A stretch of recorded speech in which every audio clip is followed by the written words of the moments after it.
দর্শক আসসালামু আলাইকুম। আপনারা জানেন স্বৈরাচার সরকার পতন হওয়ার পরে 5ই আগস্ট যখন পদত্যাগ করে যাওয়ার পরে আসলে বাংলাদেশে একটা অস্থিরতার সৃষ্টি হয়েছিল। আসলে এটা কাম্য না। তো বেসিক্যালি আমি একটা কথাই বলতে চাই, আমরা যারা নিরীহ মানুষ আসলে গ্রামগঞ্জে বসবাস করি, আমি সবসময় আপনাদেরকে গ্রামের ভিডিও দিয়ে থাকি, কারণ আপনারা জানেন লক্ষ্মীপুর জেলার ভিতরে এত বৃষ্টি হয় বলাহীন বাইরে। এখানে শতকরা 90% বাড়ি পানিতে বন্দি আছে, কেন সবাই বাদ পাকানো অবস্থা, খড়ি দিয়ে বা লাঠি দিয়ে কোনো ব্যবস্থা নাই। তো বেশিরভাগই গ্যাস দিয়ে ব্যবহার করা হয়।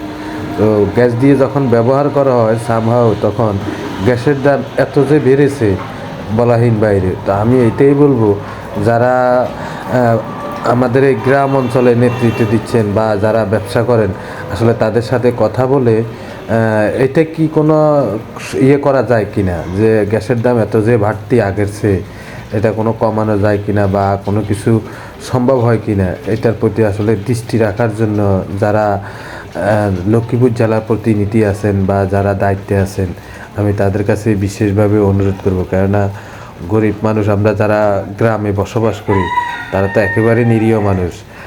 আর তাছাড়া বৃষ্টিতে সব